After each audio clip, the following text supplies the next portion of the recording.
How you doing? Welcome back to my YouTube channel. If you're watching this video, you're probably applying for the Human-Centered Design and Engineering Master's Program at the University of Washington. Hi, my name is Anita and I'm currently a first-year master's student at the University of Washington in the HCDE program. Just like you, last year I was looking for resources, videos, articles, whatever I could find about how to craft my application materials for this program and get in. If you know, or if you're in the UX design field, you know that this program is one of the top 3 programs globally for human-centered design or HCI or UX design, and to get in you have like a 20% chance out of thousands of applicants. So if you're watching this video, first congratulations on applying to the program, and I'm hoping that this video is still helpful to some of you who are still working on your applications or have not turned it in, because this video is being released a week before the application deadline, but I also did not submit my application till the day it was due, so I know a bunch of people are still working on their materials, and I'm hoping this video can help someone out there. This video is going to talk about my background, my bachelor's, and then of course my application materials. And of course I do have to put a disclaimer out there. I do not work for the HCDE program. I am not representing the program in any way. It's just me sharing my application materials because I want you to relax a bit and know that we're all in this together. I have my iPad here. I also have my personal statement on Google Docs. Yeah, let's get into it. Just to speak about my background a bit, I am an international student from Nigeria. I did my bachelor's at the University of Arizona. I got my bachelor's in information science and technology, and I had a minor in games and behavior. After I graduated in 2023, I worked for a year, and then I applied for the HCDE program in 2024. So I got accepted last year, and I started the program last year in September 2024. I applied to 3 universities. I wanted a 2-year program specifically because I wanted to intern while I was in school. I basically just googled the top rated universities in UX design. HCDE was there, Georgia Tech was there, Carnegie Mellon was there, but like I said, I chose 2-year programs only. So I applied to the University of Washington, Georgia Tech, and the University of Toronto. I got into Toronto and the University of Washington and got rejected from Georgia Tech. I chose Washington because I'm not ready to go to Canada. So my UX experience, I did not really have a lot. I took about like 2 human-computer interaction courses during my bachelor's program. So I had projects I could display on my portfolio, even though, as you guys should know already, portfolio is not one of the things they look at in the application. When I graduated, I had a UX internship. So that plus the projects was basically the only UX design experience I had. So now we're gonna go into the application materials, and I want to quickly pull up the website to make sure that I'm gonna cover everything. Also want to clarify, there are 2 design programs at the University of Washington. There's the M.SC and then there's the engineering one. I have heard that the engineering one accepts more applicants and is also cheaper than the M.SC one. So use that information as you want to. Application materials are personal statement, letters of recommendation, current resume, transcripts, application fee, language exam, okay, all of that. I'm gonna start with everything else and do the personal statement last. So for my letters of recommendation, I think the requirements are 3. So 2 of my recommenders were from my undergrad, and one of them was my coworker from work. I opted to not see the letters of recommendation. I don't know how much of an impact that has in the application decision. All of my recommenders, I did not see the letters that they wrote. Current resume, CV. If I can, I will try and post the resume that I submitted. Like I said, I only had that 1 UX internship project and the current job that I was working at. At the time, it wasn't a design job per se, but it was still in tech, so I don't know how much of an impact that had in my resume. So in my resume, the layout was, you know, my name, my portfolio, contact information, then my work experience, then my projects, then just some certificate courses I had done on LinkedIn, and then obviously skill sets and everything. Then transcripts, GPA requirements, I think they say the GPA requirement is a 3.0.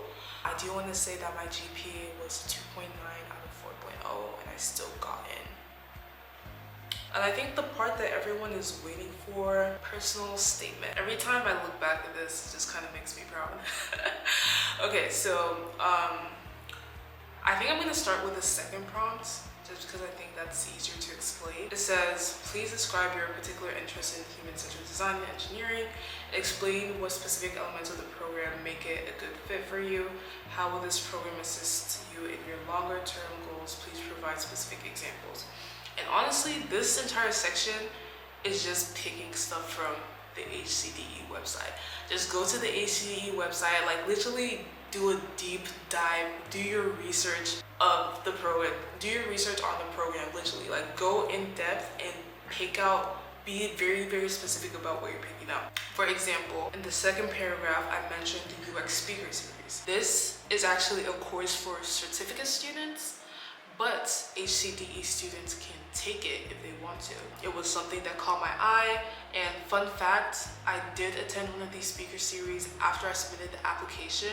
I met someone who is part of the HCDE cheer while I went to the speaker series, and I kind of just told the person, I was like, hey, I applied for the program and I spoke about this in my application. I don't know if that helped, but if you can even involve yourself in the program before or after you submit your application, that's very, very good.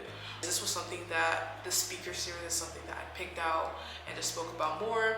Then you can see here, I said I am eager to expand my knowledge further through courses like this and that, which those two courses are two core requirements that you need to graduate.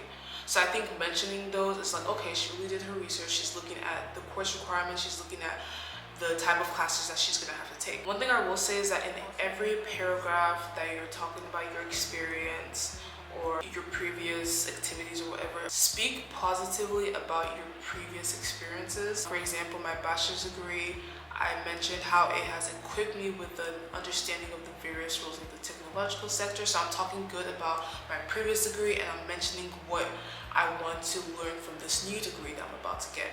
You never want to speak negatively about previous experience or previous education, because then they're going to think, oh, like, are you telling me that if she comes to our program, she's going to start speaking negatively about it. So the fourth paragraph talks a lot about research, which if you have done your research about the HCDE program, you know that it is it can be heavily research based. So I spoke about a research group that I saw on their page.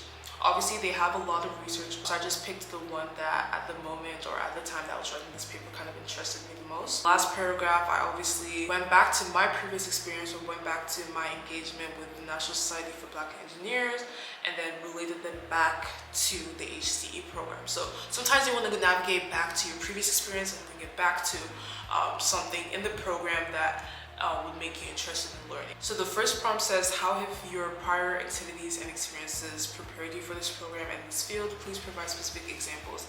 And honestly, for this entire section, I will say, find an experience or a moment where human-centered design failed you. So put yourself in the place of a user and just like literally think back in your life and be like, okay, when or where has bad design actually failed me as a user? And I say this because a lot of the examples I saw online, or a lot of like the personal statements I saw online through YouTube videos or through media, each of their first paragraphs kind of told a story about how they've been misinterpreted or not perceived correctly because of user experience, or I hope you guys are understanding the gist of what I'm saying. So I'm going to use my first paragraph as an example of what I'm trying to say. I said, frequently my friends comment, I keep on forgetting you're not from here when I remind them of my status as an international student. The response is not limited to my immediate circle, but extends to the broader public who often categorize me under the user persona of an African American female. User persona, that's a UX trend. That's already me involving human-computer interaction. That's already me involving UX. I then go on to say, this classification based on visible features such as black kinky hair and melanated skin reflects external perceptions influenced by race. However, my user persona is intricately layered, extending beyond the singular identity assigned by others. Beyond the lens of being African American, I am shaped by the distinctive experiences of an international student. Having grown up in Europe, North America, and Africa, my interactions and upbringing across diverse countries intricately inform my engagement with technology. This first paragraph is so important because that is how you capture the reader's attention. This first paragraph makes or breaks your personal statement. And this is the part where I said that in every personal statement that I read either through someone's resource on YouTube or Medium or anywhere. They had this captivating story in the first paragraph that kind of just like set the tone for the rest of the personal statement. So that part is very important. But to kind of expand more on the experiences, because remember the prompt does say how have your prior activities and experiences. They're not just talking about work experiences, they're talking about real life and day-to-day experiences. So in the second paragraph is where I use dsw.com, for example. If you don't know what DSW is, it's a shoe, it's a retail app where you can shop for shoes. And I'm not going to read the entire paragraph, but I just use how people in the US who shop at DSW, they can earn points and use those points for free shoes, but those in Canada, they cannot use the reward points they've gained from the US and buy something in Canada. So I just kind of use that as I guess an experience that I have personally had that has prepared me for the program or the field. So the last paragraph is when, and I don't want to focus too much on the last paragraph because it is my own personal work experience, but my last paragraph basically after that was me diving into my job experience. So you see how I didn't really focus entirely on my work experience. In that first prompt I did some personal and then I did some work. That's a very good balance. I'm not sure how other people did it in their personal statements. So third paragraph was when I dived into my work experience and just related how that job that I performed, which like I said, it was not a UX design job. If you're reading it, you can see that it was in sales, but how that experience prepared me for this program.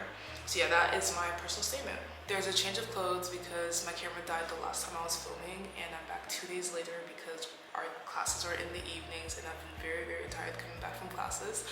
But I sent out a Google form to some of my classmates over the winter break and I had them just fill it out and share some tips and advice. So I'm just gonna share with you guys some of the feedback I got from them. Okay, so here are some advice that I got for writing your personal statement. First person said, speak directly about the program, discuss professors you're interested in learning from. That's exactly the same thing I said for research and some of the classes. Second person said, think deeply about how your experiences would make you a strong student in HCDE. And third person said, tell an interesting story, mention classes you want to take and professors you would like to work with.